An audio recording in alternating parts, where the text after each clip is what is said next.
সুধী মণ্ডলী, আসসালামু আলাইকুম। আশা করি সবাই ভালো আছেন।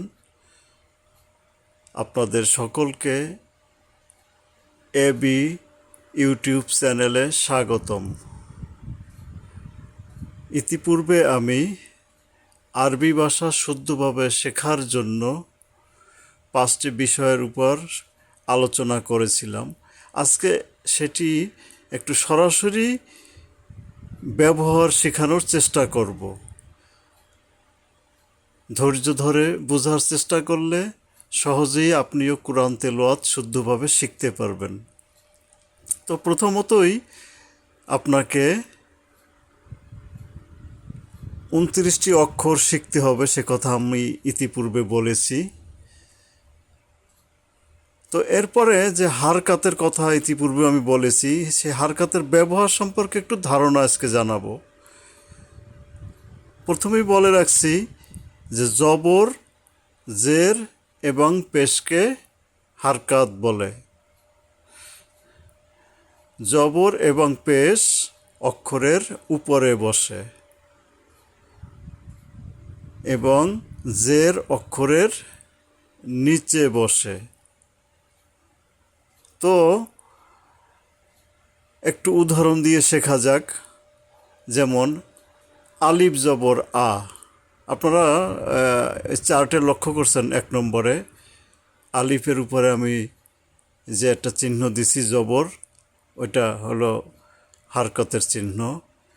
আলিফ জবর আ, বা জবর বা, তা জবর তা, দাল জবর দা, হা জবর হা আমি চার্টে উল্লেখ করেছি। এইভাবে সকল অক্ষরগুলো জবর মিলাইয়া পড়তে হয়।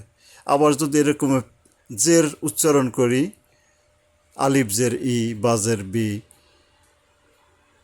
তা জের তে, এরকমের নুন জের নি, এইভাবে। আবার পেশের উচ্চারণ যেমন আলিফ পেশ উ, তা পেশ তু, জা পেশ জু, সিন পেশ সু, কফ পেশ কু। তবে এই জবর জের পেশ এগুলো দীর্ঘ সময় নিয়ে উচ্চারণ করা যাবে না, এটা তাড়াতাড়ি উচ্চারণ করে ফেলতে হয়।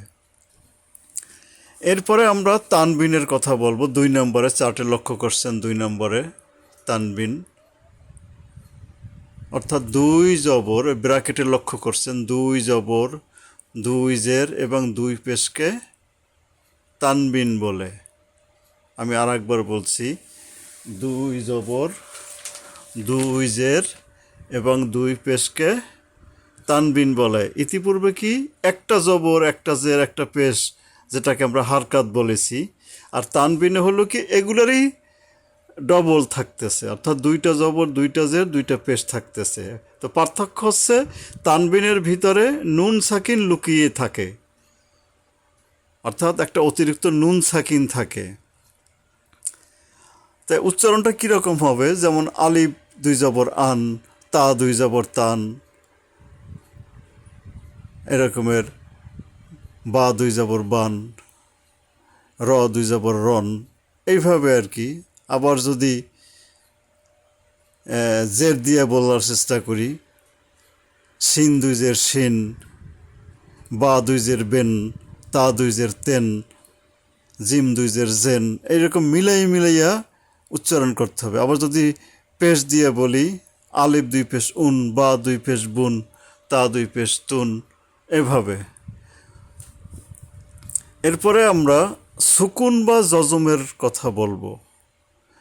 আপনারা চার্টে লক্ষ্য করছেন 3 নম্বরে ব্র্যাকেটে আমি উল্লেখ করেছি, এই যে ইলিশ মাছের কাঁটার মতো ছোট ছোট কাঁটা থাকে না, কাটার পরে সেই কাঁটা। তো এই সুকুনের বা জজমের 2টা রূপ কোরআন শরীফে লক্ষ্য করা যায়। যেমন এই যে আংতা, আলিফ, এরপরে নুন লক্ষ্য করছেন, এই যে নুনের উপরে যে ইলিশ মাছের কাঁটার মতো, এটাই হলো জজম। তাই উচ্চারণটা কি হবে, এই জজম যখন আপনি অক্ষরের ভিতরে পাবেন, তখন এই যে পূর্ববর্তী অক্ষর আইসা এটাকে একসাথে মিলাইয়া উচ্চারণ করতে হবে, অর্থাৎ পূর্ববর্তী অক্ষরের সাথে মিলাইয়া উচ্চারণ করতে হবে। যেমন আলিফ নুন জবর আং, তা জবর তা, আং তা। উংজিলা, এই আলিফ নুন অপেশ আলিফ নুন পেশ উন, জাজের জি, লাম জবল্লা উং জিলা। এখানে উন সরাসরি না বইলা অনুস্বর ব্যবহার, এখানে একটা গ্রামার আছে, সেটা আমরা পরবর্তীতে বলবো। আংতাও বলেছি আন্তা না বইলা, এখানে একটা ছোট্ট গ্রামার আছে, আমরা পরবর্তীতে আলোচনা যাব। তো অর্থাৎ এই যে আংতা উং জিলা, এইভাবে যজম যখন আপনি পাবেন, ওই অক্ষরটাকে কি পূর্ববর্তী অক্ষরের সাথে মিলাইয়ে পড়তে হবে যজম থাকলে।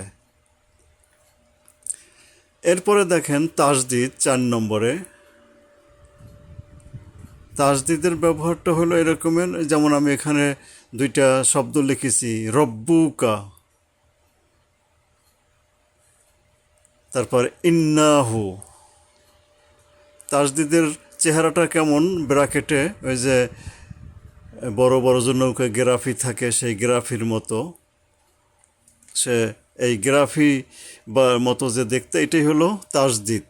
তো তাসদিদের হচ্ছে কি অতিরিক্ত একটা হারকাত হয় এখানে। রব একবার বললাম, আবার বুকা, অর্থাৎ 2বার আসতেছে, কিন্তু ওই একটা বাকেই আমরা 2বার উচ্চারণ করলাম, রব্বুকা, রব বু, রব্বুকা, অর্থাৎ দ্বিত্ব বা 2বার, এটা মনে রাখতে হবে। তাসদিদ যেখানেই আপনি পাবেন এই গ্রাফির মতো, সেখানে ওইটাকে 2বার উচ্চারণ করতে হবে, রব্বুকা। এরপরে দেখেন ইন্নাহু, এই যে নুন, ইন একবার বললাম, আবার না, ইন্না, ওই যে উপরে একটা জবর আছে, ইন্নাহু, অর্থাৎ তাসদিদ অক্ষরে অতিরিক্ত একটি হারকাত হয়। তো এই তো কোরআন শরীফে মোটামুটি এইসব চিহ্নগুলো থাকবে। আর কখনো কখনো আপনি খাড়া জবর অথবা খাড়া জের দেখতে পাবেন, অর্থাৎ খাড়া থাকে, ওই ক্ষেত্রে আবার একালিপ বেশি টানতে হয়। আমরা সে নিয়ে আরও গ্রামার আছে, পরবর্তীতে আলোচনা করব। তো সুধীমণ্ডলী, আশা করি আজকের এই সংক্ষিপ্ত গ্রামারটুকু আপনারা বুঝতে পেরেছেন। বুঝতে না পারলে কমেন্টস করবেন, আমি আরও বিস্তারিত আলোচনা করার চেষ্টা করব, কারণ এটা বুঝার ব্যাপার আছে, না বুঝলে হঠাৎ করে মাথায় ঢুকে যাবে না।